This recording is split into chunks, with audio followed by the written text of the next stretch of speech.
speaker, Dr. Sarvjit Heral. He is the Director of Academics and Competition at India STEM Foundation to deliver his inaugural address on the topic Simplifying STEM, Transforming Education for Tomorrow's Innovators. Without further delay, let me introduce about Dr. Sarvjit. He is a dynamic STEM leader with expertise in innovation, strategic consulting, technology transfer, and business development. He has played a key role in advancing STEM education, fostering partnerships. He has played a key role in advancing and promoting cutting edge educational technologies, inspiring students and educators to embrace innovation. His leadership has significantly impacted the promotion of STEM learning across diverse platforms, inspiring students and educators alike to embrace the future of innovation. Over to you, Dr. Herald.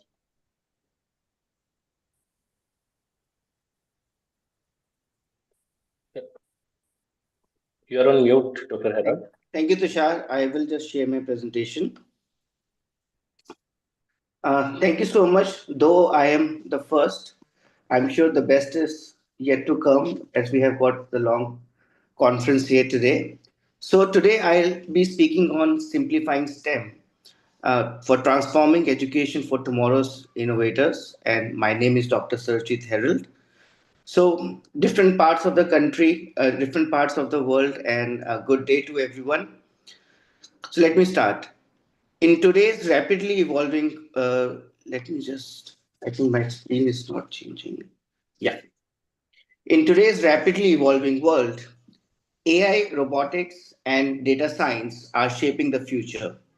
But for many students, STEM education feels complicated, largely inaccessible, and also out of reach, especially in the government schools in India and in the underprivileged communities.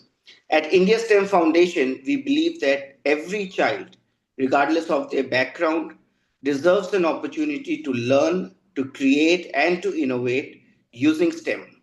So today I will highlight on these points that what challenges we face in implementing STEM education within the government schools, how are we making STEM easy for students to understand, and how are we empowering teachers with our STEM training, and lastly on helping government schools to implement STEM with ease. So, so yes. So my first point is the challenges we face in implementing the STEM education in government schools.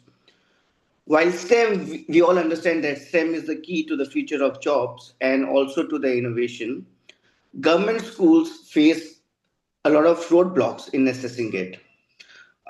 It entirely depends on the leadership of the school, the principal who is responsible for directing the school, but the teachers, the subject teachers, a lot of times we see that they're not aware of what is STEM. They're not aware of AI, robotics, or even data science, to be few. Another thing is that they do not have the labs, they do not have the right components, and also the funds to build that kind of an infrastructure which is required. Because of these, STEM is perceived as a very difficult subject by the teachers because they lack motivation.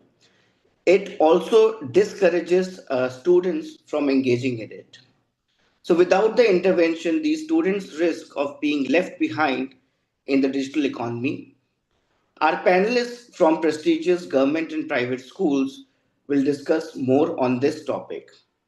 We at India STEM Foundation are focused on simplifying STEM and making it accessible for every child in India because of these challenges. So, how are we making STEM easy for students to learn? In India, our culture is to memorize the subjects. Right. In India, we have a large population, we have a large number of students, and it has always been about how much marks have they scored in order to get to a good institution, good higher education institution, and also often in the job. However, STEM is not about memorization. A person like me can never memorize. I can only, think, I can only explore and innovate. So STEM is all about exploration and innovation. So we try to make STEM learning fun and interactive. We introduce students to robots. We help them build the circuits. We help them build the robots. We help them code the AI model so that they can understand if we are programming machines, how humans can also think. And then we encourage them to experiment with the real world problems. We introduced them to the UN sustainability goals, which are pressing problems along the globe, especially in our country, as Mr. Sharma just said that Delhi is one of the most polluted cities. So how can we solve that problem? So we encourage kids to think about it. We encourage them to experiment and come out with the solutions. Of course, we are not expecting an industry-ready solution from a school student. However, that thought, that spark could help them develop a very nice career. In order to make STEM accessible, we are focused on providing the low cost, high impact STEM kits so that resources do not remain a limitation for these students. We also, a lot of times, when we go to a government school, we also see that they do not have the computers. If you look at the modern softwares, they require the latest configuration, they require high RAM, high processor. So we often also have to provide them the computers and also the internet facility. We face this kind of a challenge, especially during the lockdown when the kids were not able to go to the school and we had to teach them over the internet. A lot of these students, they did not have a smartphone at home. They at school they did not have a computer and an internet connection, so we had to provide that. We also break complex topics into easy to understand modules. Of course, if we are teaching them robotics, if we are teaching them electronics, it is still a very complex topic. However, we take them through the videos in order to raise the awareness, in order to inspire them. Then we take them across the simulations. There are a lot of tools online available where they can play around with the simulations, and then we introduce them to the hardware so that they can create, they can program, and they can solve problems. We also give students opportunity to access for international robotics competitions. So one such competition which India STEM Foundation organizes every year, and we have been doing this since 2006, is World Robot Olympiad. And we have got Mr. Brent from WRO today, who is going to discuss on how WRO makes STEM practical and fun through competitions. So, hands on learning, solving real world problems, and these showcase opportunities. But I believe if you have acquired a skill, you also need to showcase it to the world so that you can get the right feedback. Through this, we ensure that students from all backgrounds see STEM as an exciting and an achievable program in order to become global citizens and thrive in the technology driven world. In this, the teacher training is something which is very, very important. One of the biggest barriers, as I mentioned earlier, is teachers who are trained on STEM. The schools would have subject teachers, but they have got no clue on how can we introduce STEM. So for these teachers, we provide them hands-on workshops. We provide them workshops in person within their schools, and we also provide them workshops online so that they are continuously upskilled. We Through the workshops we also give them the pre-designed lesson plan which can fit into their school curriculum. As I said before, that motivation to do some extra work is missing from these teachers. So we give them the modules, we give them the training so that they can easily implement within their classes. We use WRO as an example where, because in WRO students need to solve a real world problem, it is a theme based competition every year. So through that we also bring WRO within the classrooms in the Indian schools. The support and mentorship to the school teachers are very important. So, with the help of corporates, when we are running a CSR program, we do set up a lab, but we also provide a teacher from ISF who works within the school very hard in the first year of our engagement. In the second year, we encourage the school teachers to take responsibilities, to share responsibilities along with the ISF teacher. And then in the third year, we bring forward the school teachers, and India STEM Foundation teachers act as a support to these teachers.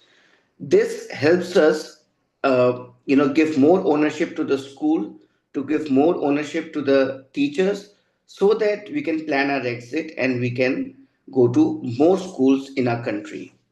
Through this, the program is made sustainable across within the school and also enables us to feed more schools within the country. We do not leave these teachers alone.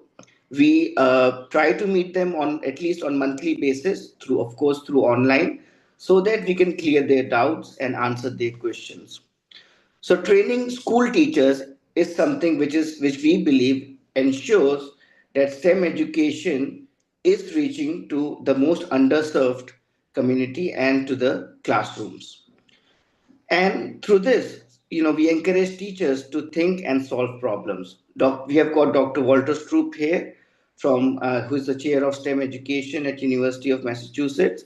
And today he will discuss on how asking questions can benefit within a STEM classroom.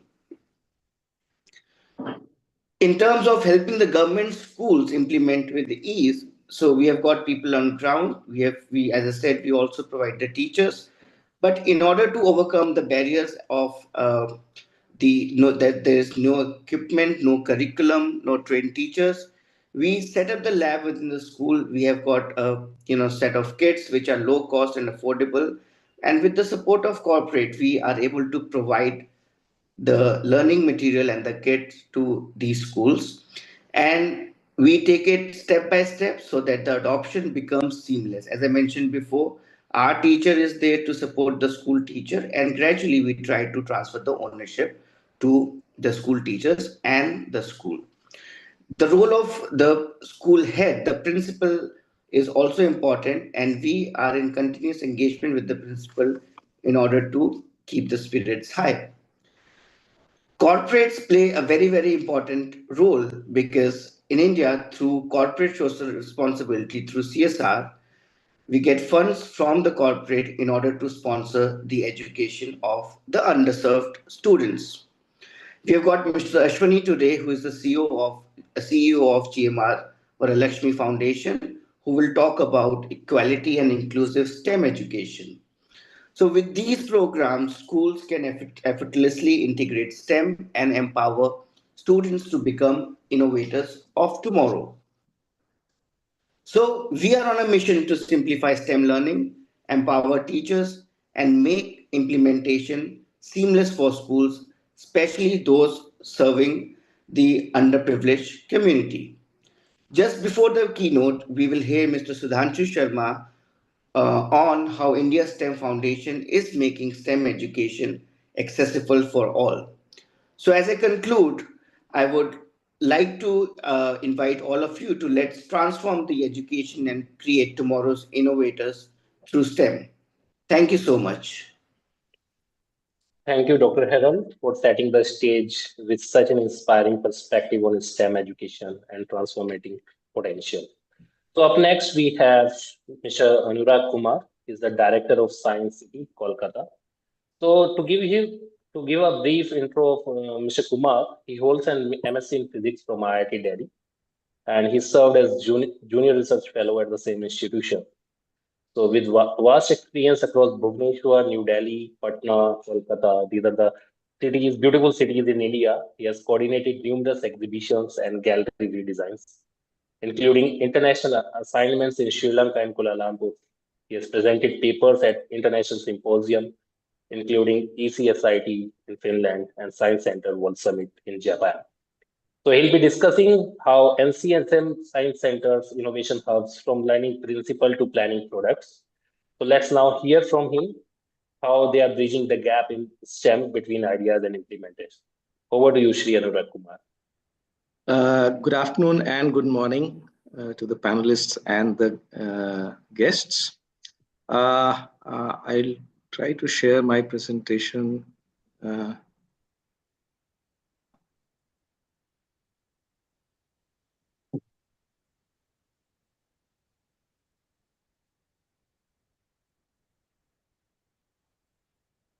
yeah. So, Yes, it's visible. briefly about the National Council of Science Museums, for those who don't know about it. It's an autonomous organization under Ministry of Culture, Government of India, which the objective of this organization is to set up science centers, innovation hubs, and planetarium systems all across the country. Uh, Under its umbrella, 25 science centers operate throughout the country. NCSM has also established uh, 30 more science centers which have been handed over to the respective state governments. And we are currently working on 34 more science centers which will be developed and delivered to the respective state governments for its operations and running.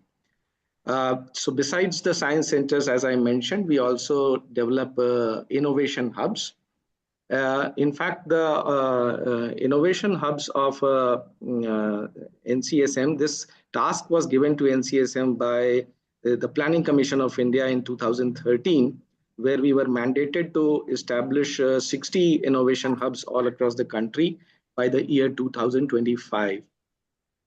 Until now, the objective of innovation hubs are obviously to promote innovation, creativity, and engagement in science, then foster the problem solving ability and project based learning. In fact, one of the major objectives is also to retain the talent in science and STEM education. So these are the objectives of innovation hubs.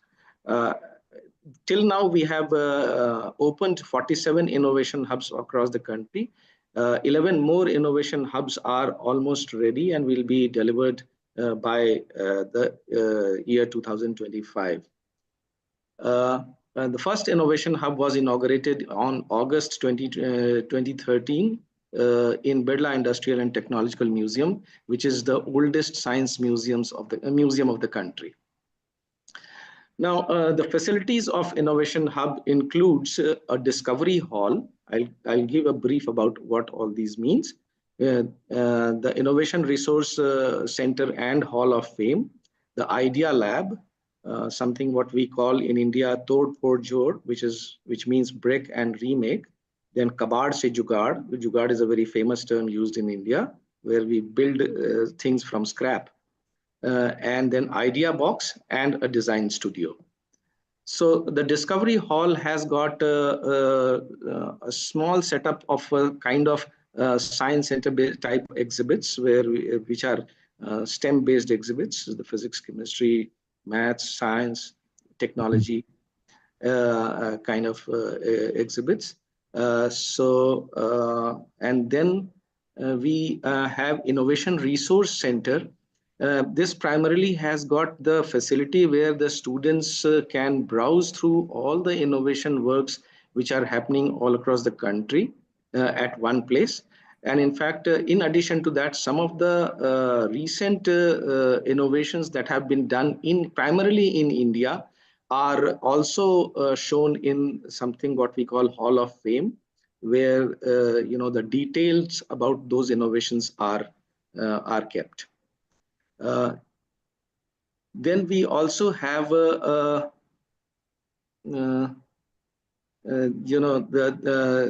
Idea Lab, which is basically a multidisciplinary lab, which contains a small lab on physics, chemistry, biosciences, then computer science, mechanical engineering, electronics engineering. In some cases, we also have labs related to biotechnology and nanotechnology. So it's basically a multidisciplinary lab at one place. As I mentioned, Tod Phod Jod, which means break and remake, where we keep some gadgets.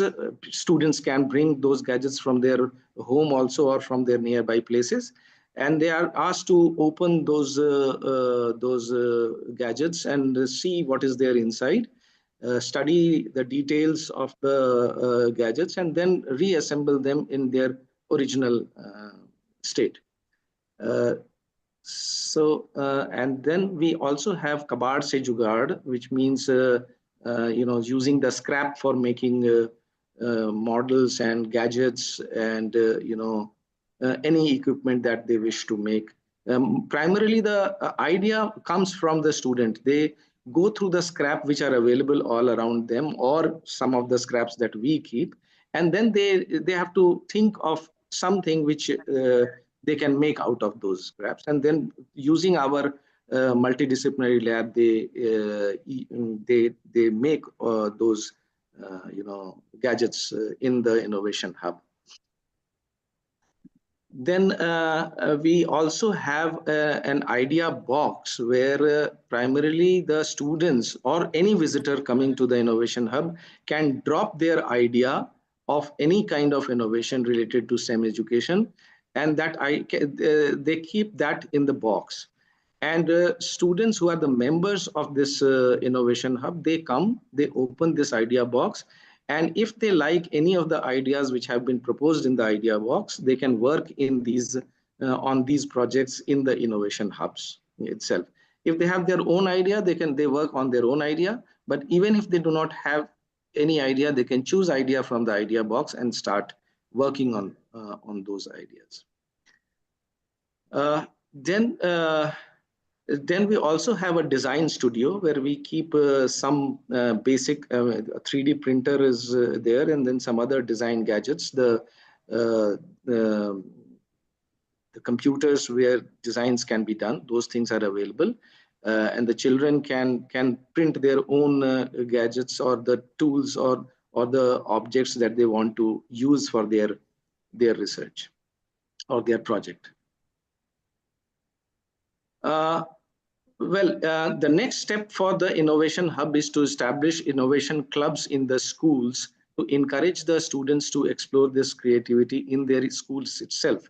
Because at times it is very difficult for the students to come to the innovation hubs after they finish their classes or during the weekends. So we are mandated to create innovation clubs in the schools itself in a smaller scale, where the students can be inspired to take part in such activities of innovation. Some of the activities of innovation hubs are we have group exposure for the students, so that we encourage them to become the members of the innovation club, who can work on the weekends or on holidays on these innovation hubs for enhancing their creativity or converting their ideas to the projects. Then we also organize periodic innovation fairs and activities, competitions and all. We have lectures from prominent people. We call innovators and researchers who interact with the students in this facility.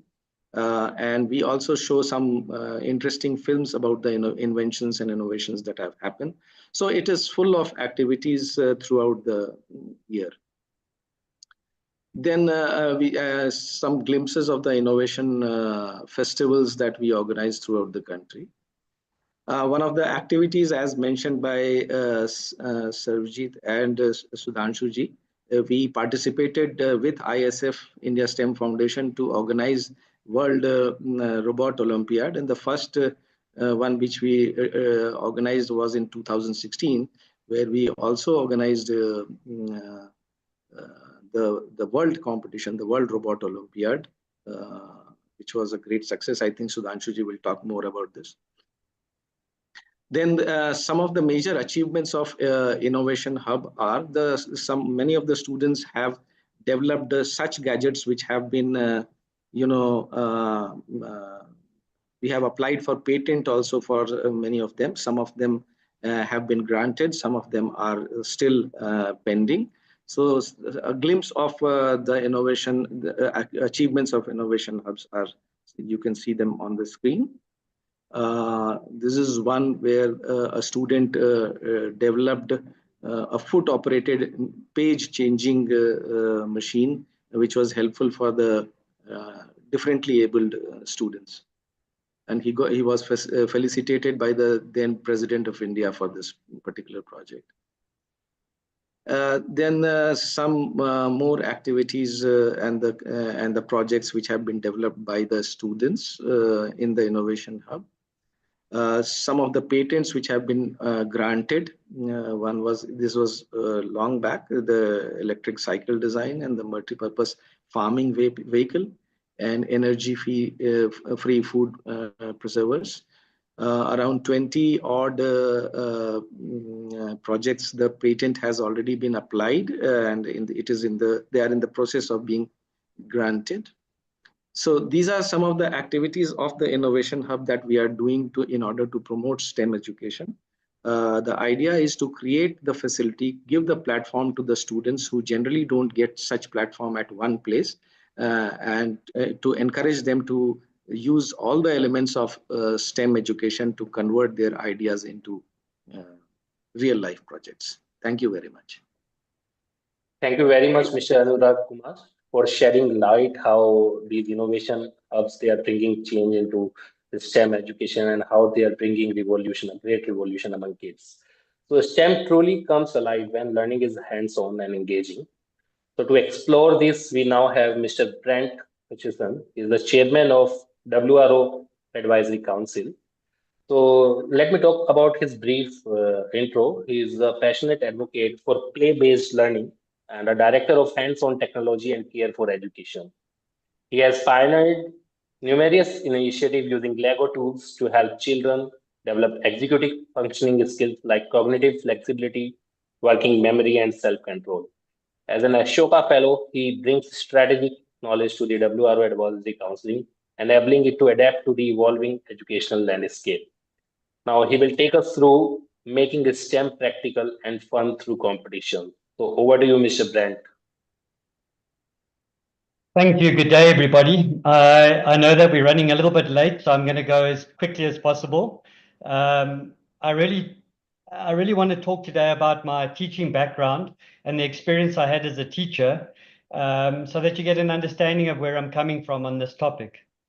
I taught many years ago in a school, and I was a very inspired and dedicated teacher. I thought I tried my best for my students, but I made a lot of mistakes as a young teacher, and I want to talk about those today and how that leads into the competition as a solution.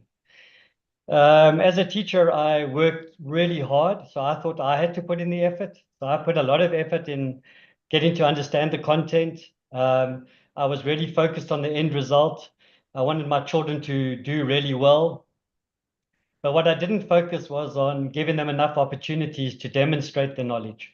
I prepared the knowledge for them, I presented the knowledge to them, and I hoped that they would remember that knowledge or retain that knowledge. I checked up on the end result, but I didn't put any focus on the process.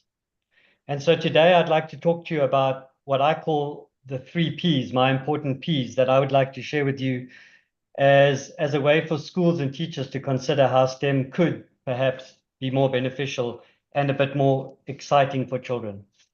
So the first P for me would be for process. Just want to check if is the screen shared? Yes. Yeah, for process. I want teachers to focus on process. It's really important that teachers understand the importance of process. And instead of focusing on the end result, if you do focus on the process, it's a very good chance that the end result will take care of itself. And so if teachers are able to understand what that means, if teachers can invest time in finding out what does process mean and how do I focus on process, it's going to change many things. It'll change the way they assess the work. It'll change the way that they present the material to the children. And that leads to my second P, which is provocation. Really good teachers in the future are going to provocate. They are going to present problems to children and ask children to solve these problems. And instead of trying to tell children about what they understand as the answers, they're going to ask children to solve those problems. And if the provocation is exciting, children will jump into that and try and find their own solutions. And that's where we're going to find creativity and imagination and everything coming out. The last P for me is play or playful.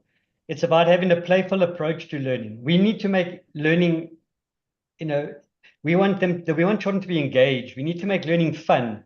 And when I say fun, it's not about just playing. It's about a structured play. It's a playful nature. It's a playful way of presenting the material. And this is where we get to World Robot Olympiad.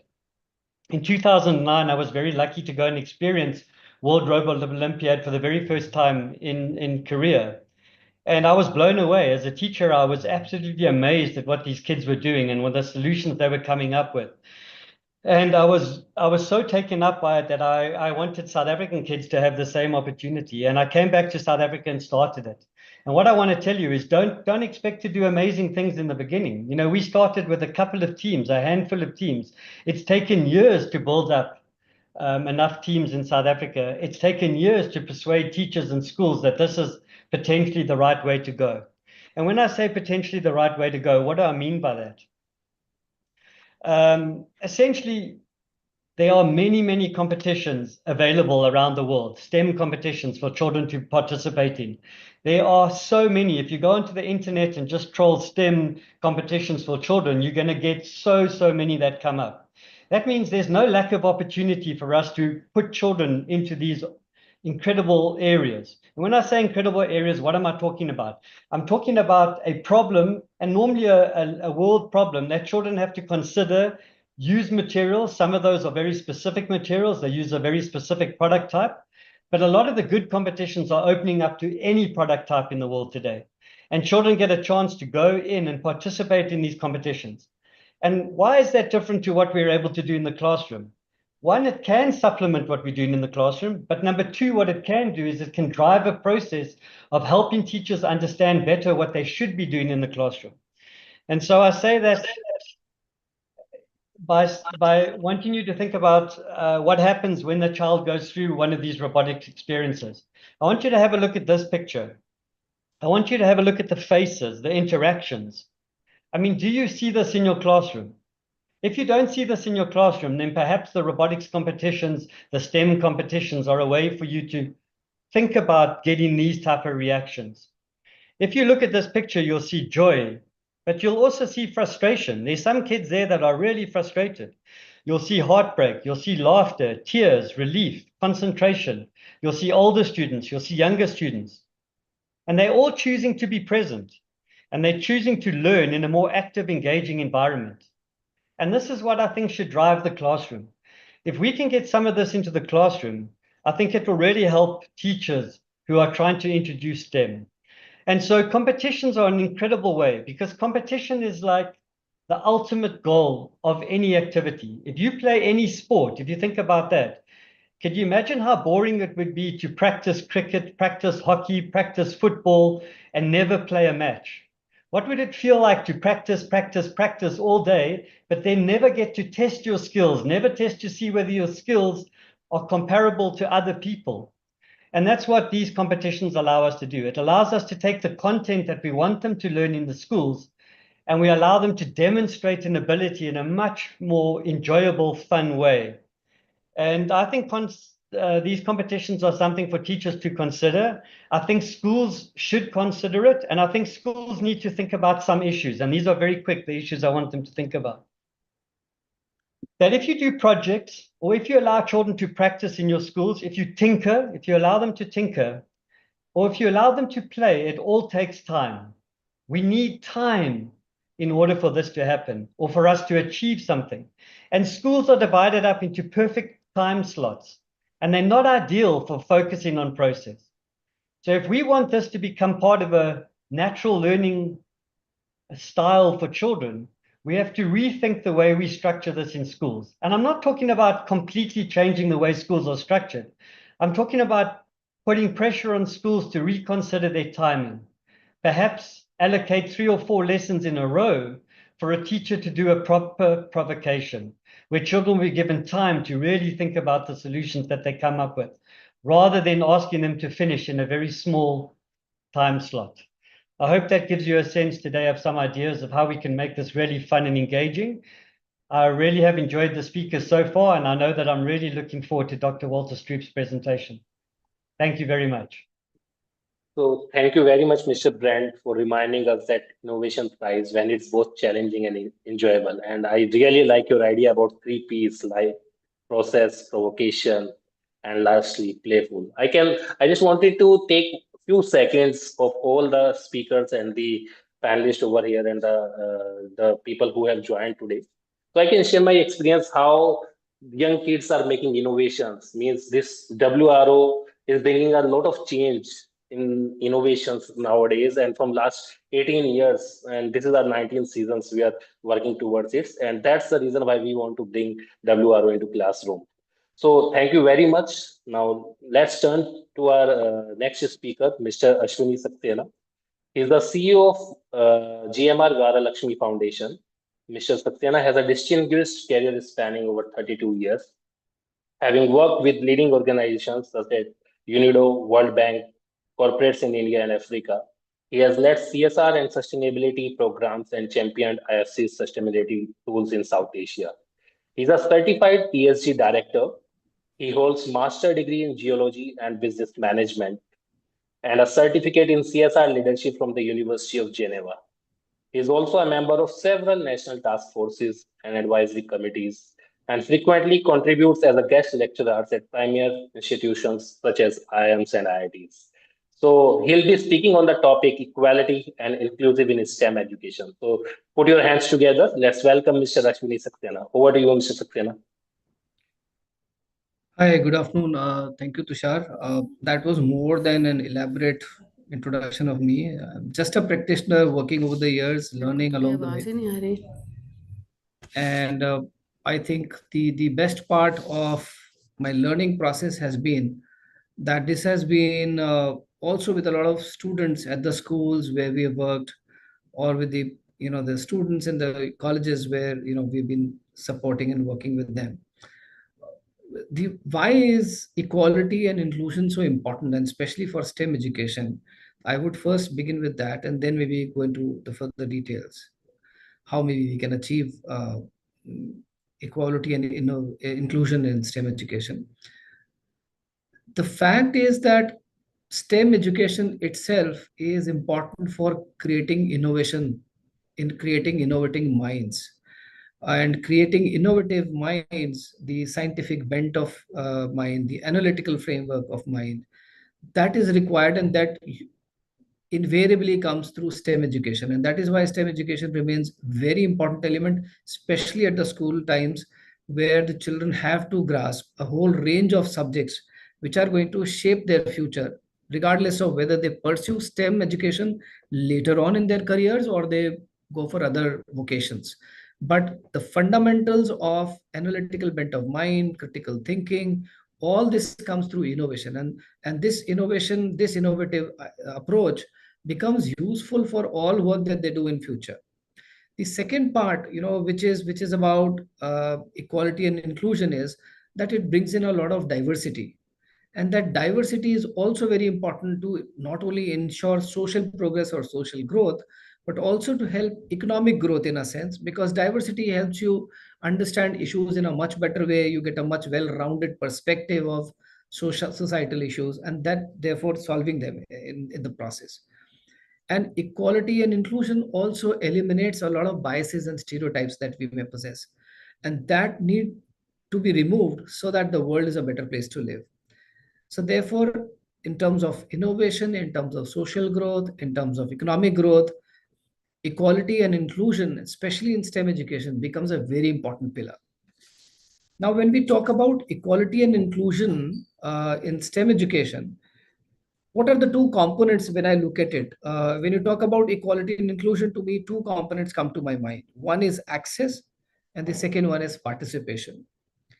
Access can be then broken up into, you're talking about financial access, capability to pay for school education, geographical issues or physical proximity to the learning centers, and then of course the gender issues and the diversity issues and special needs of children. I think those are some of the critical areas where STEM education does need to be looked at in a more comprehensive manner.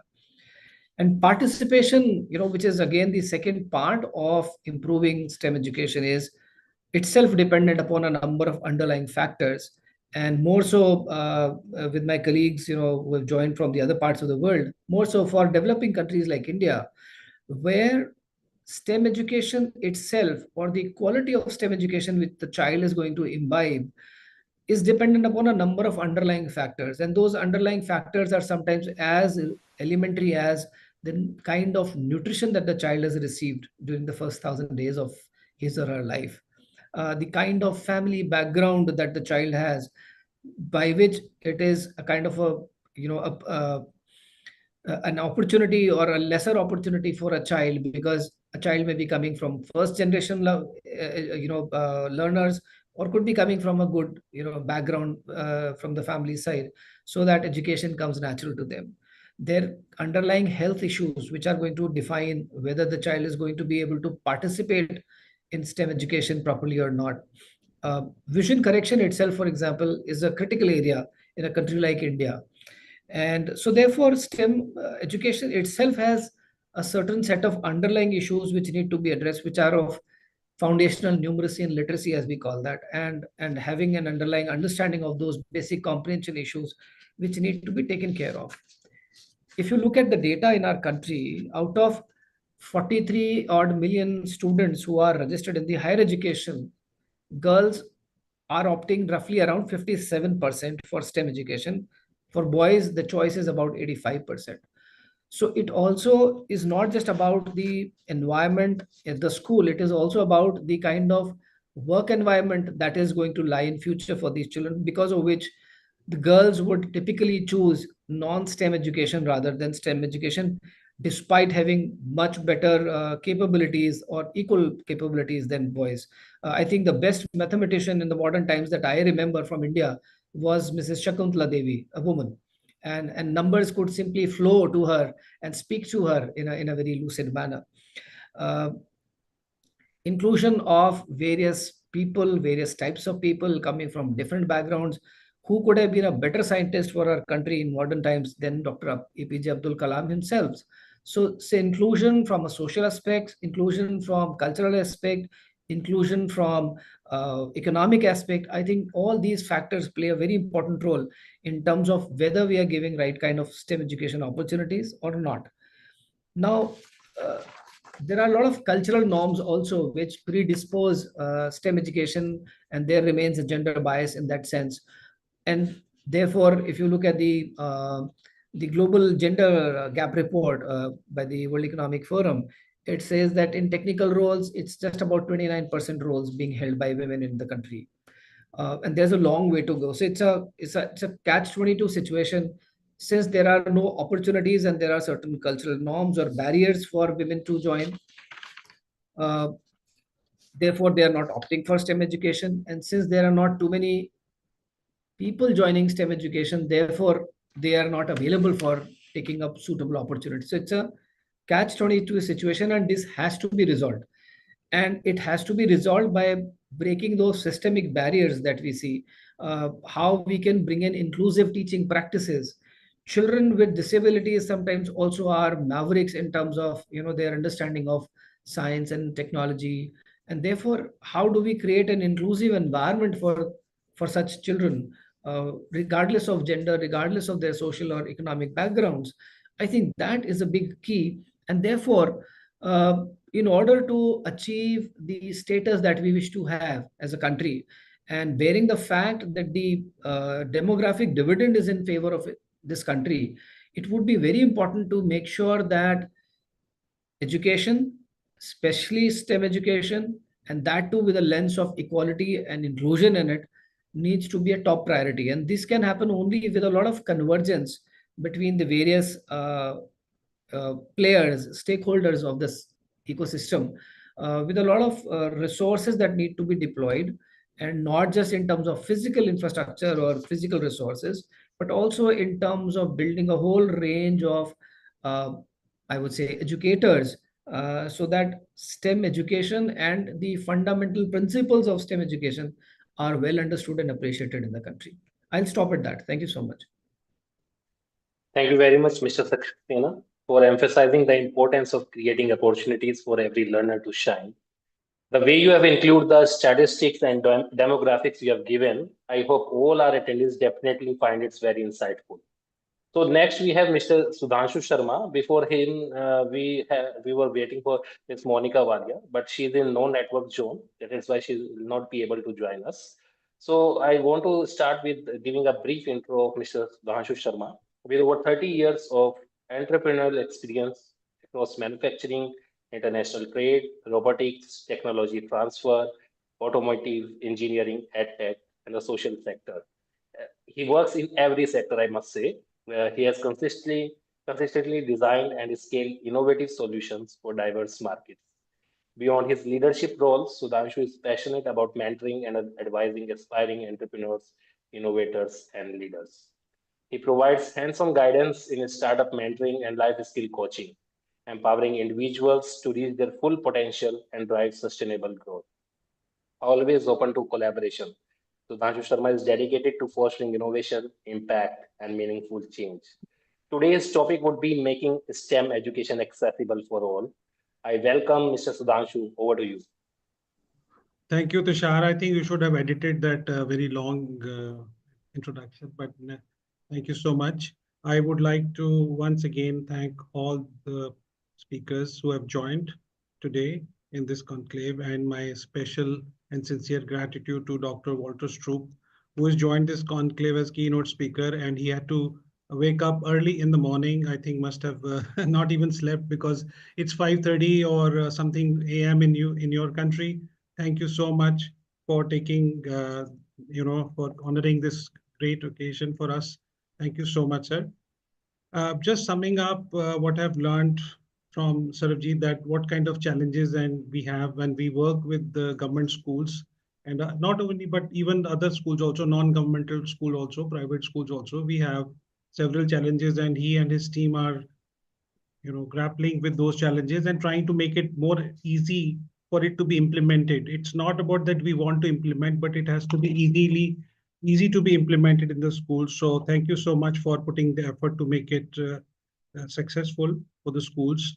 We learned from Chiri Anurag ji that how innovation hubs are actually giving an opportunity in far and remote areas of this country where people otherwise would not have access to such things. And now you're planning to go to schools and also have these innovation labs getting extended into the schools.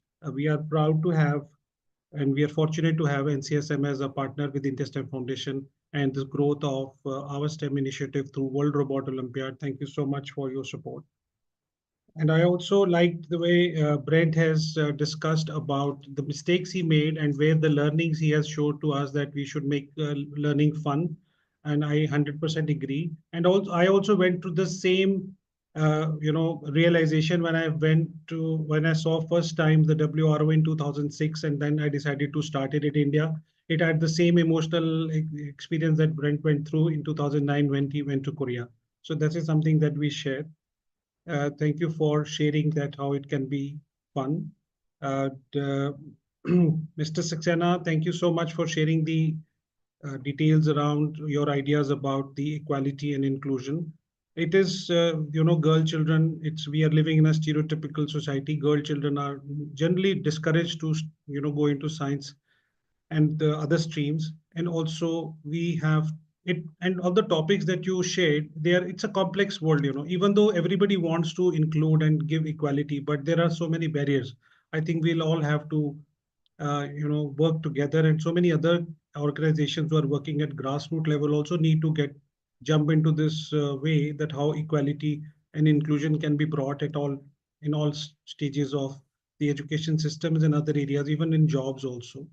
So thank you so much for sharing the insights with us. So, as already Sarabjit has discussed in his presentation about India STEM's vision to share, to, make STEM accessible to all. So this is what I will also, slightly touch upon, and not taking everybody's time. It all started in 2006. So, and when I was in Japan, and I saw the robotics competition, World Robot Olympiad, and that shook me up, and I said, oh, I have to go and do this, something like this in India. I was not a teacher like Brett was. I was running an automation systems company. I used to import technology into India for the engineering sector. So it was very close to what we were facing as a challenge. We were facing the challenge of hiring quality engineers, quality people, and we all blamed the road-based learning system in our country for all the problems we have, for all the bad roads that we had, and whatnot, and all those things we had at that time. Still, the roads have improved a lot, but there's still a lot to be done about it. So this is what we set out to be, and now we are committed to building an ecosystem innovation and equipping people with the 21st century skills. So in 2006, we started with the World Robot Olympiad, and then introduced the first Lego League program also in India in 2009. And up to 2012, I was doing it in my personal capacity under the, whatever time we could find out from our organization, the company that I had, and all the people volunteered their time to do this. And by the time 2012, we had a lot of the growth of the program was growing, and foundation was created in 2012. And we had a separate team, and we started to transfer all the programs to the foundation.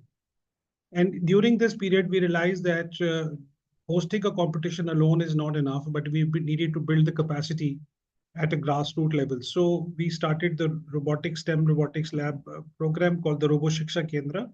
And I established the first one here in Gurgaon with the support of the government of Haryana in one of the government schools. And this was an amazing experience for those students. And we thought we'll train about 100 students, but then we realized that every student started lining up outside the classroom, and they wanted to be brought inside the classroom. So the government of Haryana support extended it for the entire year. And in fact, they ended up setting up the lab in the school, and that was the first Robo Shiksha Kendra. So in 2014, I had bid for the international competition, the WRO, to be hosted in India. And then we partnered with the NCSM to host that international competition in India, which was a great success. And it was something that has been a dream for about 10 years, because from 2006 to 2016, 10 years we were aspiring to do that, and it happened in 2016. As we progressed, we had a blip. Everybody had that COVID, 2-3 years were lost in it. And then eventually we started developing new programs. One is our STEM education program, where we are actually supporting the STEM subject, other than the STEM tinkering activity, which goes under the Robo Shiksha Kendra model. Under Gyanodaya, we are supporting the schools to give them teacher support in terms of teaching them with physics, chemistry, bio, and other subjects, so that they can also excel in their board examination. And in 2023 saw us crossing 400 STEM tinkering labs in India, which we are supporting through our CSR partners. In 24, last year, we introduced the skill development program, where we are also linking up with employability skills for graduates. So this has been the journey for us over these years. And as I mentioned, these are some of our programs like World Robot Olympiad and the STEM education, Gyanodaya Anusikshan, on various areas of implementation in this country. I will show you a video which will put some light on what we are doing. कुछ नया सीखने की कोशिश की बच्चे ने, कुछ आगे बढ़ने की चाहत रखी, और हम भी खुश हैं इस चीज़ से कि भी हमारे बच्चे आगे जाएं। हम नहीं पढ़ पाए, हम नहीं कुछ बन पाए, भी हमारे बच्चे आगे बढ़े। जैसे हमने अपने लड़की की नेहा की हेल्प की, ऐसे ही हर पेरेंट्स को अपने बच्चों की हेल्प करनी चाहिए। जिस चीज़ में उनकी रुचि है, उन्हें उसी चीज़ में आगे लेकर जाना चाहिए। यहाँ पे इस स्कूल में पहले स्टेम लैब अवेलेबल नहीं थी, फिर इंडिया स्टेम फाउंडेशन और अमेज़ॉन की तरफ से हमारे स्कूल में स्टेम लैब अवेलेबल हुई। जो चीज़ हम जैसे साइंस और मैथ्स में पढ़ते हैं, वो हम यहाँ प्रैक्टिकली करके देख सकते हैं। इनिशियली रूरल एरिया के बच्चे साइंस और मैथ सब्जेक्ट में इंटरेस्ट नहीं लेते थे, पर जैसे उनको स्टेम लैब के बारे में पता चला, स्टेम लैब में उन्होंने साइंस और मैथ्स के थ्योरेटिकल जो भी पढ़ते थे वो प्रैक्टिकली उसके अंदर किया, तो उनका साइंस और मैथ सब्जेक्ट में इंटरेस्ट बढ़ा। अब वो बच्चे अर्बन एरिया के बच्चों के कंपैटिबल हो गए हैं। जब से बच्चे कंपटीशन से वापस आए हैं, तो उन्होंने जैसे आसपास अपने बच्चों को ये चीज़ बताई है कि हमने ये रैंक हासिल किया है, या उन्होंने क्लास में ये चीज़ शेयर की है, तो उससे जितने भी पेरेंट्स हैं सबको बहुत अच्छा मैसेज गया है, और वो भी चाहते हैं कि ज़्यादा से ज़्यादा अपने बच्चों को स्टेम टिंकरिंग लैब से जोड़ के रखें। We are thankful that Amazon has identified and supporting the STEM education initiative and making it accessible to quite a lot of students who did not have access prior. We're really happy that this is going to help them in the future.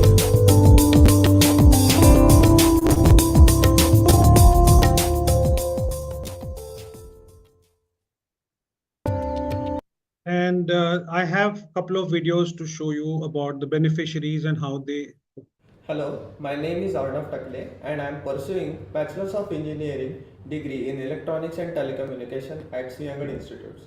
During my school years at Lakshman Rao Apte Prashala, I had the incredible opportunity to participate in the Robotics Education Center established by India STEM Foundation and Tata Technologies. I got inspired by robotics and now I have joined robotics team in my college and currently serving as electronics head there. The hands-on learning approach made the concept easier to understand and much more enjoyable. We learned a lot while playing, which boosted my confidence and motivation to pursue a career in engineering. Also, I got an opportunity to represent my school at World Robotic Olympiad at Delhi. This program has inspired many of my classmates to aim for higher education in the technical field as well. I believe that more and more students should take part in Robotics Education Center by India STEM Foundation and Tata Technologies to gain a similar transformative experience. Hello. One more. Hello everyone, let me introduce myself. My name is Pushpa Shah and I am pursuing BSc Non-Medical with Computer Science at Government Girls College Sector 14, and previously I studied Shahid Lieutenant Atul Gataria Government Girls Senior Secondary School at Gurugram.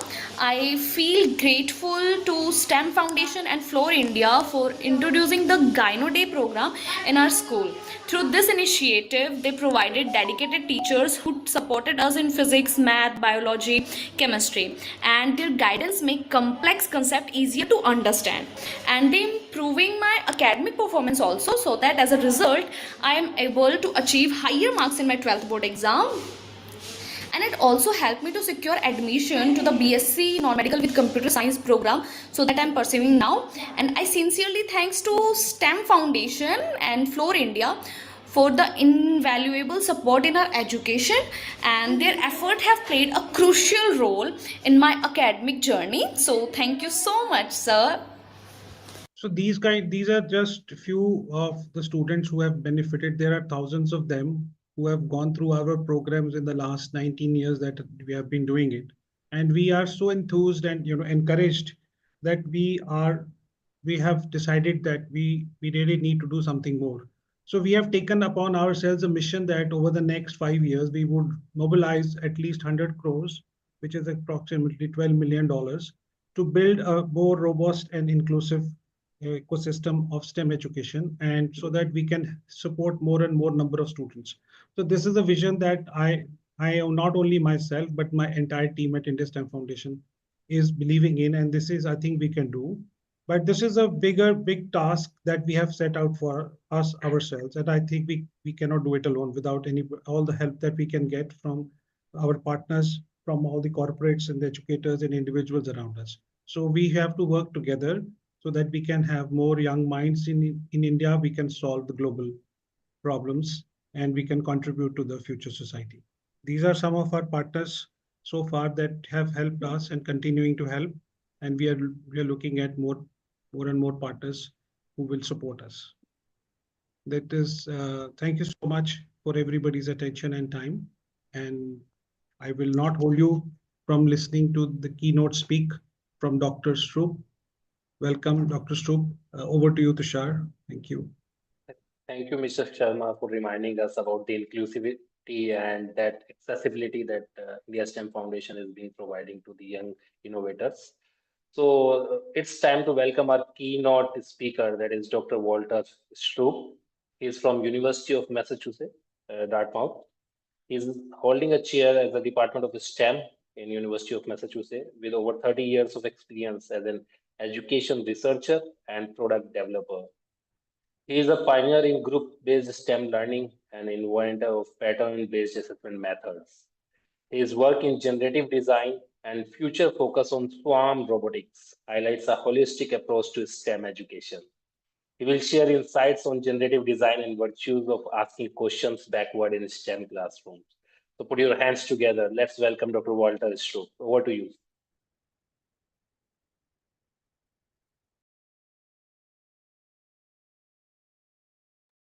Need to unmute myself. That's a mistake I make frequently. So as we all talk about mistakes, that's one of many that you might see. I really appreciate this opportunity, and let's see if I can get the technology to do what it needs to.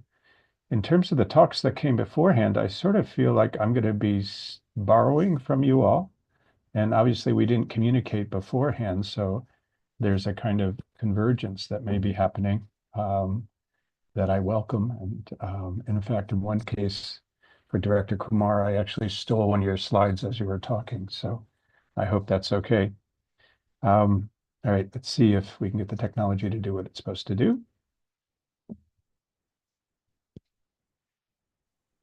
Can you see the whole slide? Yes, yes. Is that working? All right. Well, now that's the hard part. Everything else is downhill. I'm aware of time, and I don't want to solve the problem by doing what professors often do, which is just talk too fast. So I want to sort of focus in on a few ideas. Obviously, generative design and this crazy idea of asking questions backward. And part of what I want to try and do is pay attention to the kinds of things that you all have talked about as working. And can we take some of the kind of design ideas that come from what is working and make them part of day-to-day practice? So that's my goal. So can we make creativity? Can we make innovation? Can we make agency? Can we make these things real in a kind of day-to-day way in the STEM classroom? Now, in terms of another name for generative design is diversity by design, and you'll see in a second the consequence of asking questions backward is that you open up a space of kid-created responses.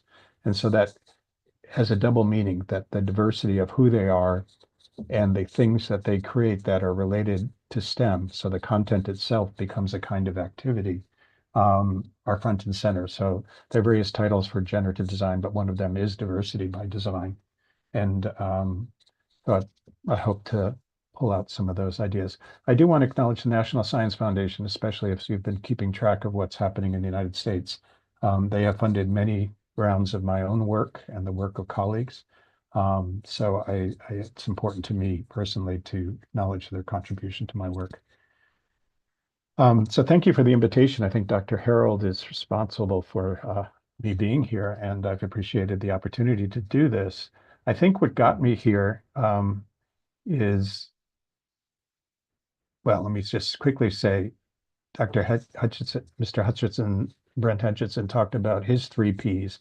Turns out I have 3 Ps too. So again, there's lots of places where I feel like we must have telepathically connected with all of the speakers. So I'm going to talk about possibility, participation, and patterns. And where in order to open up the classroom as a place where you can be creative, that the content itself becomes the thing that organizes the activity. So we'll come back to that in a second. But I think Dr. Harold found me because this image I put on LinkedIn, and I said, what is this? And I gave a hint that this was black tape. And I got a number of responses from people that do robotics. This is almost a given that this is about a robot following a path around a track. Now, it just turns out Dr. Kumar had his example, so I went and screenshotted the presentation as he was going. But this is an example of a kind of activity that's done in robotics. And it's so ubiquitous and it's so successful that almost anywhere that you say robotics, this will be done. So the question then becomes, what is it about that activity that we can draw on for kind of day-to-day practice? So the thing that I'm going to sort of push on throughout this talk is its contrast between tutoring design or tutoring type questions and generative design. So tutoring type questions in the context of a simulation or robotics might be a very simple, what does this code do? Ask turtles to do this stuff. You can look at the code if you want to, but if I ask that question, there's one right answer that I might answer in words like below, or I might draw a sketch, but everybody in the room is going to have the same answer. right? So this is what I mean by one right answer, and I call it a tutoring type question, and I'll talk about that more in a second. But what might be interesting about that path activity is that there's more than one right answer. Here's a path, and can you follow it? And there are lots of ways that the students can pursue that. And so I want to take some aspects of this task design and see if we can make it ubiquitous in day-to-day STEM education. So I just erased the robot. Where did the robot go? The history of the language, like Scratch or Logo, and more recently agent-based modeling, was actually, it was originally a robot. So people that know something about Turtle and programming the Turtle, and there are different languages for doing that, including Scratch, it was actually a robot before it was a turtle on the screen. So there's an interaction between simulation and robot that I think we should revive. And one of the things looking forward for robotics, and I did flag for people that I'm not going to talk primarily about robotics, but I think in the future there's going to be a thing called swarm robotics. It is already being pursued within the sort of defense world, and I could talk about some of that, those examples. But swarm robotics would be where you have multiple robots and that you're controlling them, or there's some ways that they make decisions collectively that allow for some kind of emergent result. So they could form a line. They could do a real world application is search and rescue. So you have some boat that has floated, has sunk off the coast. And how do you begin to think about searching? So there's ways in which the robotics might move from kind of individual robots to kind of swarm robotics across a number of tasks. But as I say, I'm not talking primarily about robotics. So I think that's one example. What we can draw from the robotics is what is it about the design that we could bring into classrooms in a kind of day-to-day way. So every classroom all the time. I love the pictures of the children on the left, so I included that partially for that reason. So the first question I would ask, if we look at an image of a classroom, what might be the most obvious feature, or at least one of the most obvious features? So lots of times people list things, but the thing that I would want to focus on, and that is the focus of this talk, is it's a group setting. I've coached soccer for many years. It's more like a soccer field with multiple players than it is kicking a ball against the wall, right? So kicking the ball against the wall is what I'll call tutoring approach. But this kind of group-based design, how do we do group-based design? I think part of what's successful about that earlier robotics task is there are lots of ways of participating in this. So educational design, if it's going to be successful and scale and have impact, needs to pay attention to the primary feature of a classroom, that it is a group context. Now, this comes back to the three Ps, and in doing this, I'm going to talk about possibility, participation, and pattern, and there are different aspects of that relationship to generative design. Okay, this is the thing that I want to contrast with. Instead of designing for the group, we tend to do tutoring type tasks. Tutoring type tasks make sense if you're doing a one-on-one interaction. So if you hire a tutor, you might expect them to ask questions like, what's 2x plus 2x? And then the student that's being tutored would try and figure out the answer to that and might answer that. And they would go back and forth like that. So this is in a classroom, what's 2x plus 2x? But I want to make the case that it actually breaks in a classroom. So if the teacher asks what's 2x plus 2x and one student sticks up their hand, the hope is that everybody's paying attention to that. But the reality is a one-on-one interaction, and there's no design for the other 25, 35 students in the classroom. There's nothing for them to do except the expectation that somehow they're going to be paying attention to what's going on. So this is a tutoring type design. It's only one right answer. In terms of patterns, you only get very, very limited information and only about that one student, which is really inefficient. In terms of participation, what are the other students really doing? Now, we would like them to be hanging on to everybody's words, but the reality is maybe they're not, okay? And so how do we solve that instead of the response from, because we have this tutoring image in our head as that's what education is about and should be done best, forgetting about all the places in which we do things in group context, soccer, music, dance, so on, including research groups. We try and sustain this form of questioning, this form of task. And what do? We use certain technologies like the Xerox machine. So now I can take the 2x plus 2x question and I can give each student simultaneously a really badly designed question, but nonetheless, I can give it to every single student and they can do their worksheet and they can turn it into me. The teacher is the only arbiter of whether they understand. So going back to some things that Brent said and others have said, who gets to decide what's right? It should be the students developing agency. Instead, we use the Xerox machine to maintain a certain kind of approach to asking questions. And that approach to asking questions, why it might be fine in a one-on-one situation, actually breaks in the group context. Now we can use chalkboards, and I'm going to use an example in a second, but the goal is a simple kind of right wrongness. Essentially, the teacher is the only person who can decide that, and that the upfront space, the social space, is controlled by the teacher. So you might invite a student up to work one of the problems, but you're actually not using it as a way for kids to share their ideas. So tutoring type questions, the possibilities are very limited. In other words, the way in which you can respond to what is 2x is quite small. And the question the kids always ask is, did I get it right or did I get it wrong? So this is kind of what can happen. It's a consequence of bad design. It undermines participation, possibility, and pattern, of focus on patterns. Now, being aware of time, one of the ways that shows up is the 2x plus 2x question. Another way that you can do this is make the answer, in this case 4x, the question. So what do I mean by that? Instead of asking the kids what's 2x plus 2x, they can use a graphing calculator. This is a classroom, in the United States, the euphemism for underserved settings is fraction of the students that are on school lunch.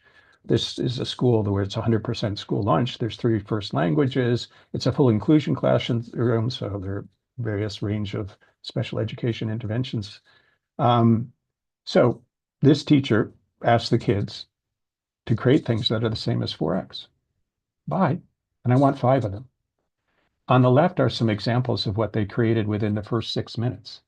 So they're actually creating them. If you watch the video, which I put a link to, the examples get harder and harder. So it's almost like on a soccer field, somebody does something interesting, then I want to learn how to do it. Then I have to do something more interesting. And it sort of does that social dynamic that we do in every single realm of human existence except school. All right.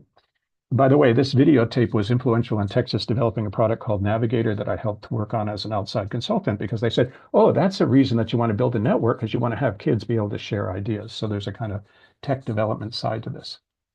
So before getting too much into the technology side, I wanted to back up a little bit and say, you can do this with the technology we can find in schools. In fact, slates, if they're there, you can use them.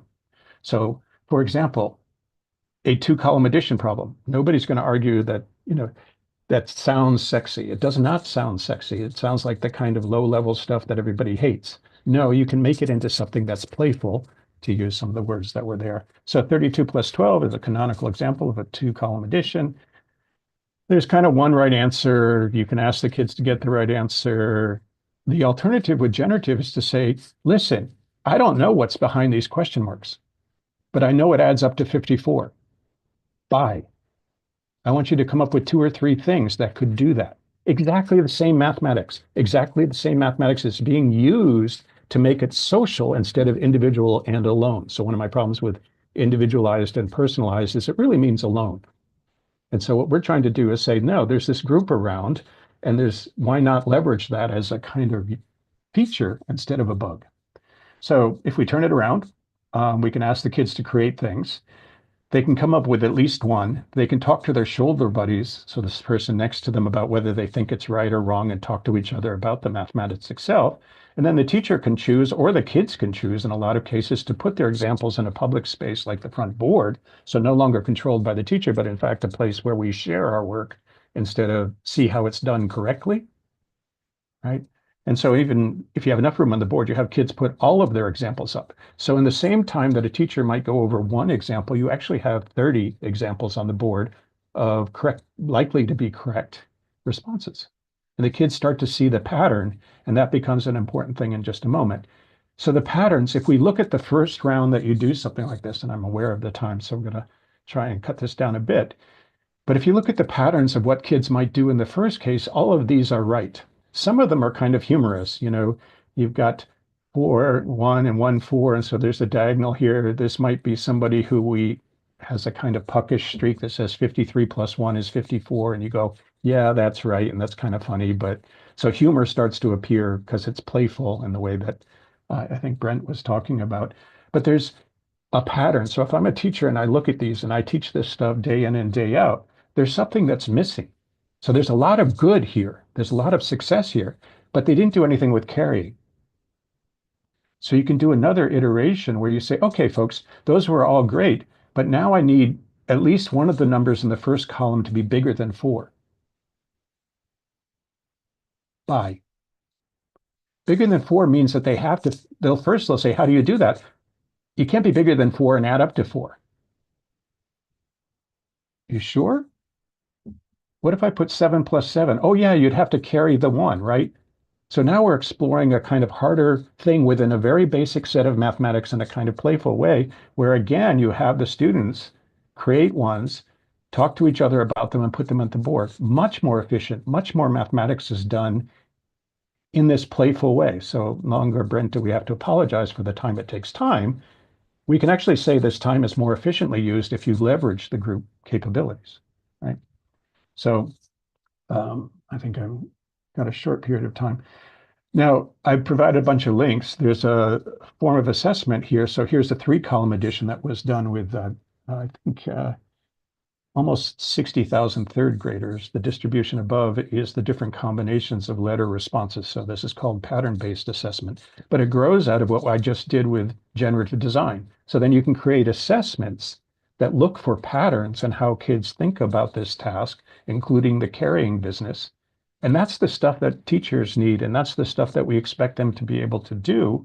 But instead of giving them a score or a number, we're actually paying attention to their understanding.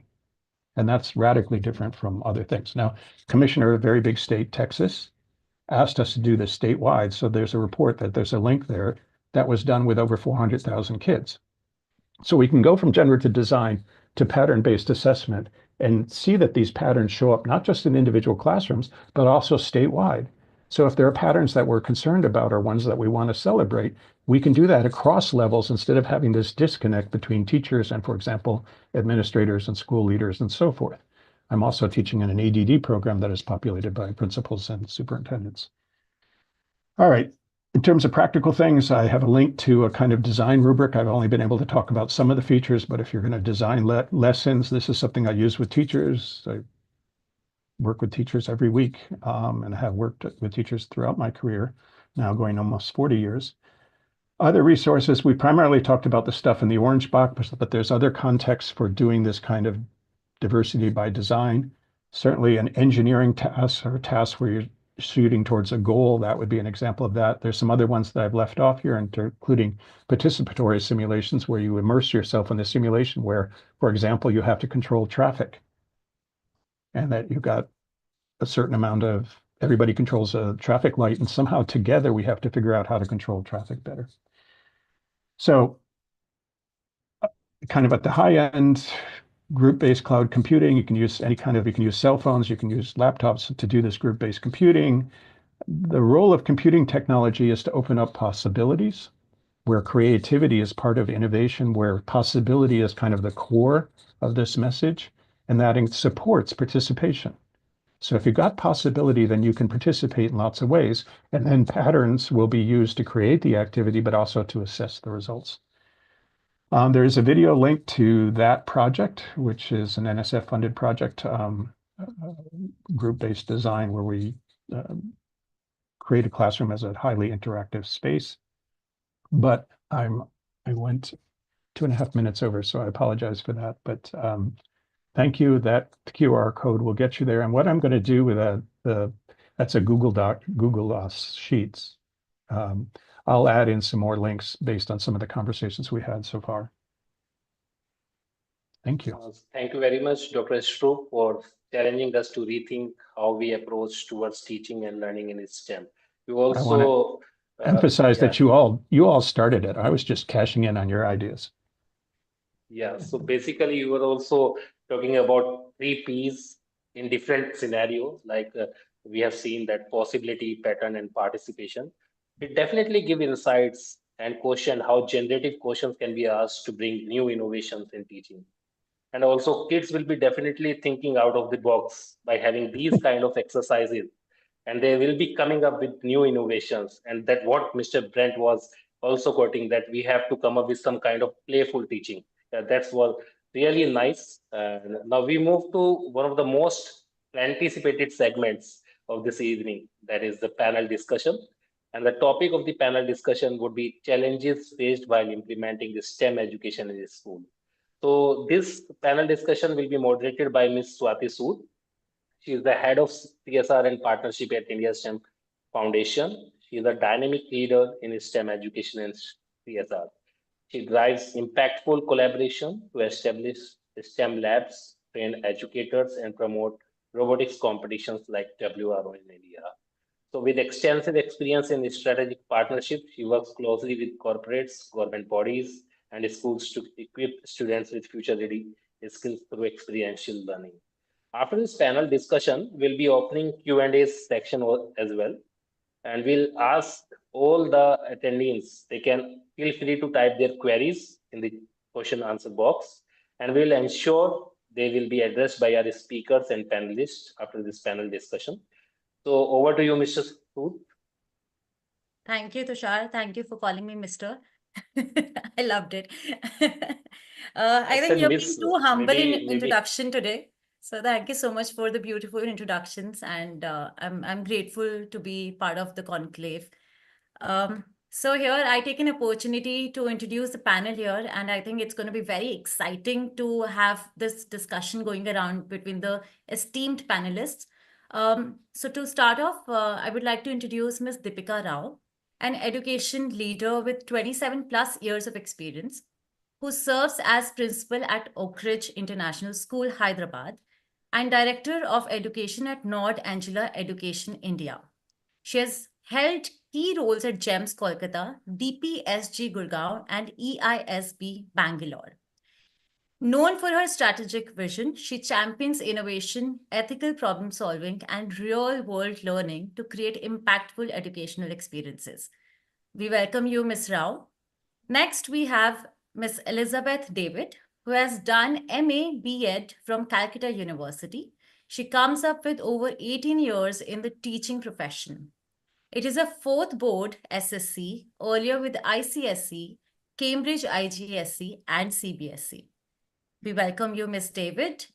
Up next, we have Mr. Harish Sanduja, Director of Schools and IT at Seth Anandram Jaipuria Group of Educational Institutions, a distinguished academician with over 25 years of experience.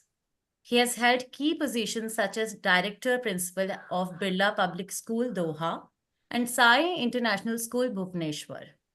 A level 2 IB trained expert in mathematics and physics. Oh my God, sir. Mr. Sanduja has contributed to curriculum development for CBSE and served on national educational committees. He's recognized. You can avoid all this, please. Sorry? You can avoid all this. I think the world needs to know what you have achieved. I mean, I am also thrilled. Mathematics and physics, I think we all are very scared of these subjects. So thank you so much for being here. And at the end, you're also recognized and was honored by Governor of Odisha. So thank you so much, sir, for being here. At the last but not the least, we have Dr. Savita Chakravarti, Director, 10X International School, has over 2 decades of experience in teaching various international curricula and teachers training. She started her career in the inner city schools of Chicago and joined Indus International School, Bangalore in 2011. Since then, she has held several leadership positions at Indus, including heading the international curriculum, middle years program, the diploma program, and the physics department. So I welcome all of you and thank you so much for being here. I believe Ms. Rao might not be able to contribute in the discussion. She has recently gone under eye surgery and she's facing a little challenge with her health right now, but she's right here. And I think she would be very happy to listen to the entire panel. I would also request all the speakers to be part of the discussion. Please feel free to share your views, suggestions, open up as much as possible discussions. So today's topic, as Tushar had mentioned, it's challenges faced while implementing STEM education in schools. So I would request Ms. Elizabeth David to come forward and share your views to start. Hello, everyone. Good evening. And thank you to all the previous speakers for your valuable input on STEM education. Now, coming to the challenges faced, I'd like to particularly talk about my kind of school. Here, the teachers of my school, they have no or limited training. None of them want to, they have a traditional way of teaching, so they do not want any kind of changes. STEM education emphasizes on inquiry based learning, collaboration, problem solving, and all that. But my teachers are really resisting to change. Now, this is one of the biggest challenges that I have because this is an old school of 28 years old. So, these teachers have been here for a long time. Getting them involved into STEM education is really challenging. And related to this, only my other challenges are okay, now how to have assessments, how to train these teachers. Uh, Another problem that I'm really facing is the gender bias that I'm finding in my school. The boys, maybe because of the socio-economic background, they are openly coming forward and participating, but it's not so where the girls are concerned. I don't know how many others are facing similar problems and challenges, but mine is pretty significant. That's very true, Miss Elizabeth. I think while implementing the programs, when we also go on the ground, right? So these are major two challenges which we have also been facing, wherein, when we want to make programs sustainable, right? And when we want to make programs sustainable, the most important part is to train the teachers of the school. Now, of course, it's a beautiful question being asked by you that how do we train the teachers? How do we create that or bring up that curiosity in the teachers so that they want to learn? It should not be like a push mechanism, but they should be coming forward and they should be, they should be willing to learn. So that's a beautiful question. And I would request other panelists also to kind of come forward and answer or maybe, help and guide us. So maybe Mr. Sanduja, if you can help us with your thought process, and of course, what is your experience or what are the challenges which you face? Technically, I think one of the prime challenges that we face is apart from teachers with the children. When we want them to go through the whole program or the process of STEM, it starts very early, grade 2, 3 onwards. And there, reading to comprehension becomes a major challenge. So it is not necessary that a child who is reading English is actually able to understand. And when you want a child to develop scientific temperament or mathematical skills, one of the critical things that happens there is if you give a word problem to a child, then the child might not be able to comprehend the language that is being used in the word problem. Sometimes the children are able to comprehend, but then they're not able to decide what mathematical variables or what mathematical operation needs to be done in the content itself. So this was one of the major steps that we found that if you want to do better in mathematics, you have to focus on the reading ability and the comprehension skills of the children. And the younger children uh, have this major problem. For example, if I ask a question that there were two friends who went into a mall or somewhere and spent this much money. They had this much money in their pocket and gave it to the shopkeeper. And how much should they be getting, or do an equal division, something like that?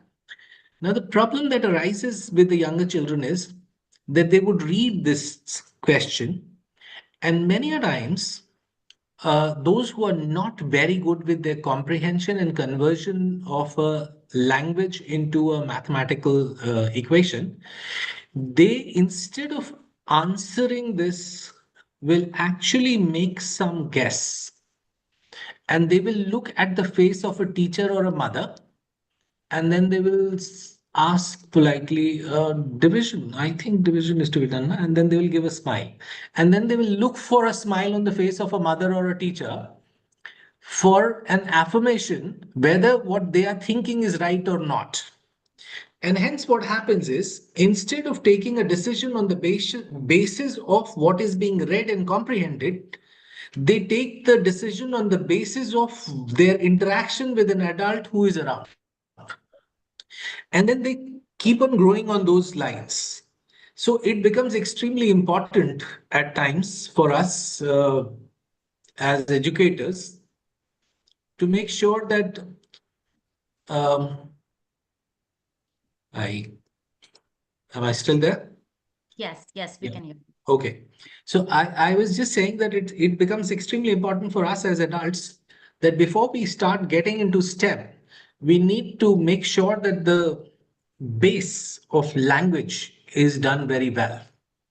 So once that is done well, then the infrastructure of mathematics, science, technology starts getting into place. And one of the best ways to do now, in last 6 months I have seen, is actually you can also use a lot of AI platforms, which can actually compensate for the some skills that the teachers lack. I would highly recommend some AI platforms for teachers, that supposing you want to bring in STEM into your lesson plans and you want to get things done, you can use, say, Flint K12. If you have Flint K12.ai, then it becomes a very good resource uh, to plan a lesson as per the need that you have. And also it gives a simulation to a teacher that when a student goes through it, what is it that the student is going to experience? And when the teacher runs it for the class, say if I have 40 children in my class and I actually mail it out to them, it's an AI platform, and then it for up till 80 children it works free. So the best advantage that the teacher gets is that the children are able to go through that experience of STEM, which you would have used in drafting your lesson plan and what you wanted the children to learn. And the kind of report it gives you is also quite amazing. And it is very interactive. So those issues which we used to have with the teachers can be very well bridged by using the AI platforms now. So that's what my thought is.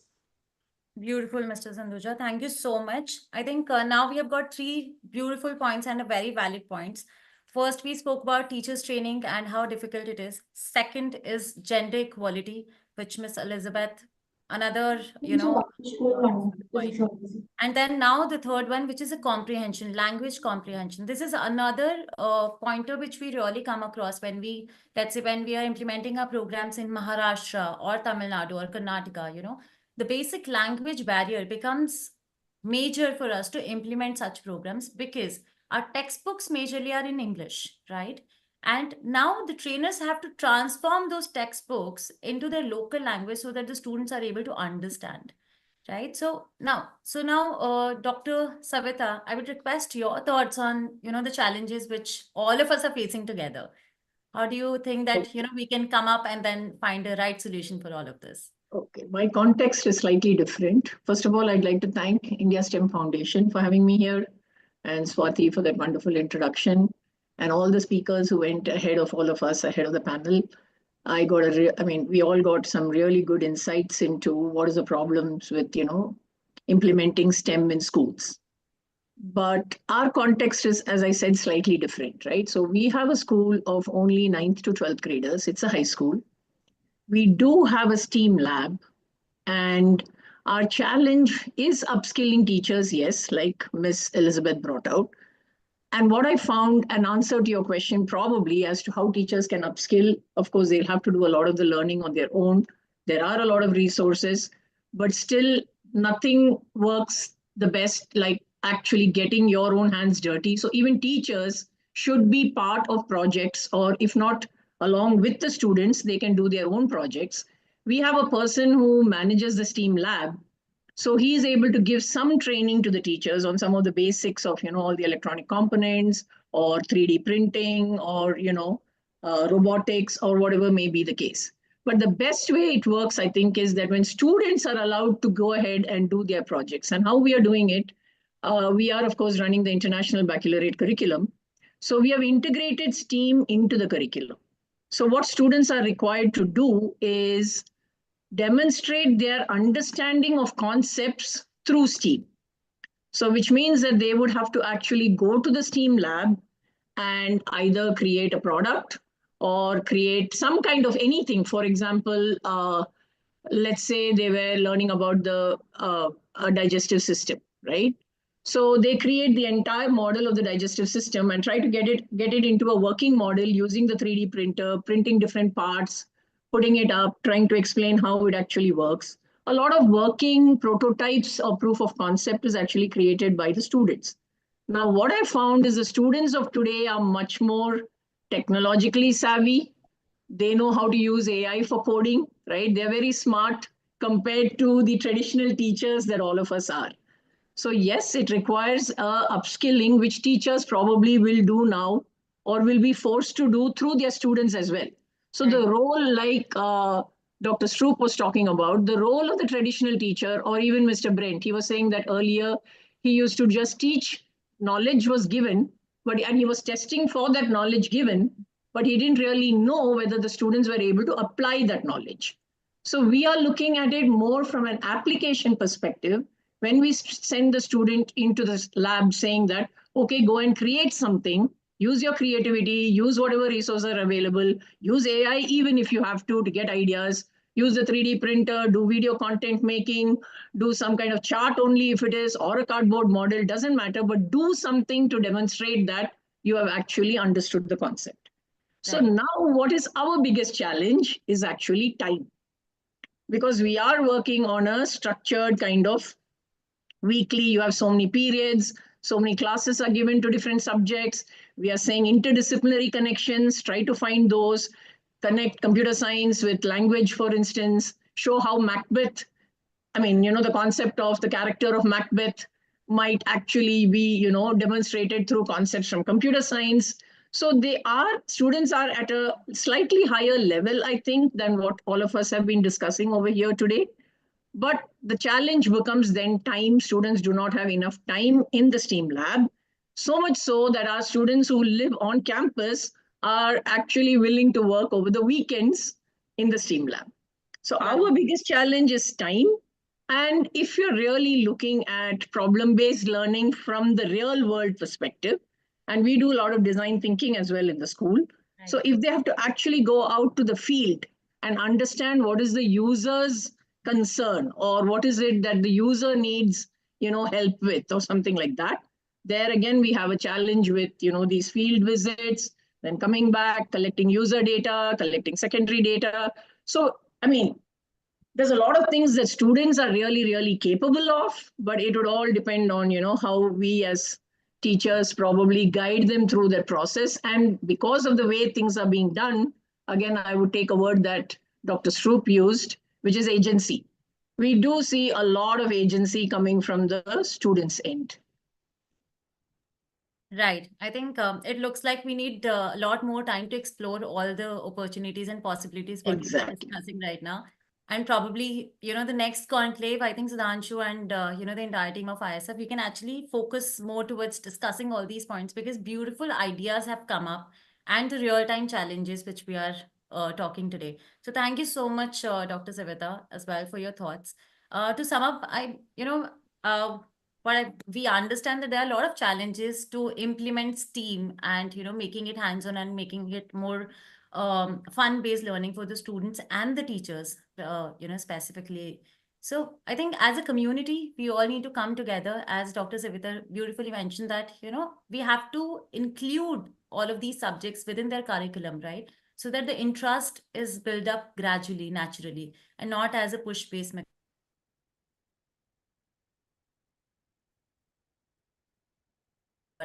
Stipulated time. So I think we got to be discussing more in detail because we will keep having more challenges coming forward. So we'll keep discussing that. So thank you so much, all the panelists. Thank you so much, all the speakers.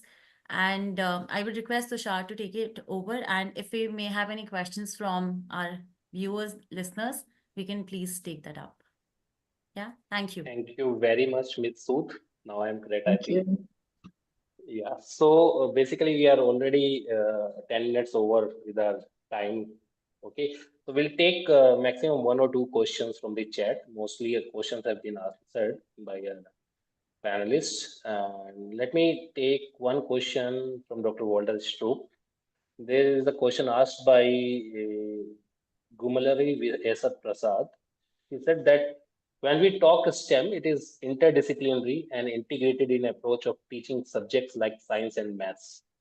But engineering and technology is not a subject for them, but they find difficult to include them with the previous two. How to deal with this? Please, Dr. Walter Stroop. I think you are on mute. Yeah. I smiled because, oh, that little question. It's a big question. But I think when it comes to coding and technology and so forth, there's one urge that says, at least in the United States, that that's something that happens down the hall. So there's a place where kids learn to code, and there's a place where they do robotics, and there's a place, but that's not part of the day-to-day curriculum. So one of my closest colleagues is Uri Walensky. I mentioned him in one of the slides at Northwestern.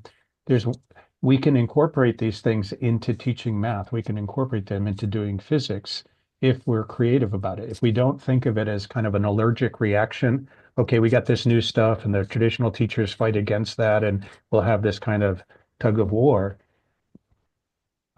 Where we say no, that what Uri Walensky talks about is integrating coding, integrating technology across the curriculum, and including in history. So if you want to look at migration patterns, you can look at agent-based modeling to look at how migration patterns of humans or even birds. You can look at issues like segregation and history. So there's a lot of ways in which the technologies can be incorporated into all subject matters, including language arts. There's some patterns in how we use language. Those can be looked at in computationally. In fact, that early example of the word problem, what if you flip that over and say, hey, kids, here's a 2x plus 3, come up with a word problem that goes with that. And then they can use whatever tools to edit that. So instead of giving them the word problem in English like I'm doing now too fast, ask them, flip it over. This is what I mean by asking questions backward. Give them 2x plus 3 and say, I want 3 different situations where that could be useful in the world. It turns out that there aren't that many because a linear expression is incredibly not useful, but that's a separate conversation. Thank you very much. I'll take one more question. Rest questions can be sent to our email ID. I'll request Ghanshyam to put our email ID in the chat box so that the attendees, they can raise the question and we'll make sure it will be answered. The next question we would like to ask from Mr. Brent. The question is, how can simplifying the STEM education help bridge the gap between traditional learning and future job requirements? This question is from Sohan Pal Singh. Yeah, big questions to try and answer in a small space of time. I'll give you just some really practical examples. I'm a teacher by my background is teaching, but also a technology teacher, and I think simple pieces of information that just help people understand is useful. One of the things that I think is a problem around the world and why STEM is so difficult for teachers to move into, it's not difficult for the children, it's difficult for the teachers, is that we introduce manipulatives to children too late. We start really badly in schools by giving them the wrong tools to play with. Most ECD centers around the world use 2 very destructive tools, a pair of scissors and glue, and those destroy children because they give them one chance to get things right. And that's not a good start if we want to think about technology and embracing technology and change. So we need to change that. We need to put manipulatives into their hands. We need to get them to build their answers. We need to get them to explore their answers. I love the way Dr. Stroop spoke about presenting them with the answer and asking them to come up with a question. Those are ways around doing that. So if we can get manipulatives into their hands very early, the one thing that we do is we actually start solving some of the questions that you guys were talking about, which is brilliant. The first one is language. Language is essential, but what part of language is causing problems around the world today with comprehension? So we talk about reading for meaning. Why is reading for meaning creating a problem around the world? And I saw some answers coming up in the question group that were excellent. So read them. There's some brilliant answers there. But I'll give it to you in a very simple sense.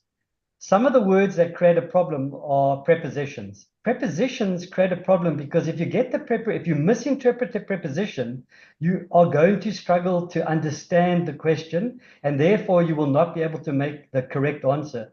And prepositions are all about spatial awareness. If you think about prepositions, they talk to a position. And in mathematics, that position is vital. If we get that wrong, it's going to completely destroy our understanding of whether it's a comprehension or a mathematical issue.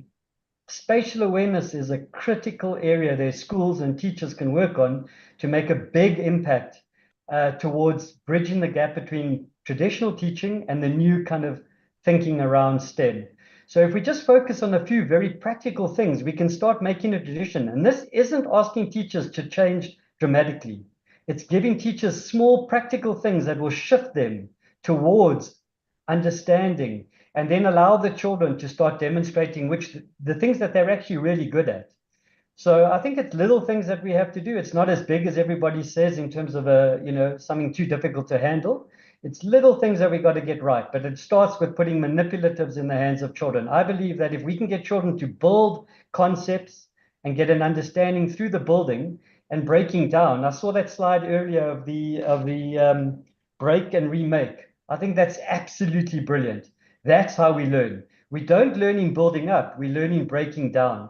And that's what we've got to learn in the world. It's the putting things back together again that are going to help children with all of this. So whether that's literacy, numeracy, life skills, all of those depend on that same kind of model. So that's my suggestion, simple suggestion for going forward. Thank you very much, Mr. Brent, and it was nicely answered. So we have come to conclusion now. I'll invite Ms. Swati Sood to give a vote of thanks. Thank you. Thank you, Tushar. Thank you so much, everyone. It had been a wonderful session, and I think it had been a great learning for all of us. So as we come close to this transformative event, I would like to take a moment to thank everyone who made this possible today. First, a heartfelt thank you to all the incredible speakers, panelists, and our hosts, Mr. Tushar Gupta, who had been able to give beautiful introduction to each one of us. So thank you so much, Tushar. All of your contribution have been truly inspiring today, and we really look forward to have you in our next conclave, which will be happening very soon. And a very, very big thank you to all of you, our attendees, for being part of this remarkable journey and making this event a success today. So thank you so much, everyone, and let's continue to work together to empower minds, inspire innovation, and shape a better future through STEAM, not STEM, but STEAM. Until we meet again, stay curious, keep innovating, and have a wonderful evening. Thank you so much. Good morning. Thank you. Bye-bye. Probably we can stick to the name of STEM Foundation because I had many years. Sanju, please, I will not You don't have to be make STEM Foundation. Yes. I think we become. It just has to be seen as obvious. Yeah. You know, many years I had the struggle. I used to call people as if we are calling from the STEM Foundation, and they come and say, no, we don't want to donate stem cells. They thought we are asking for stem cells.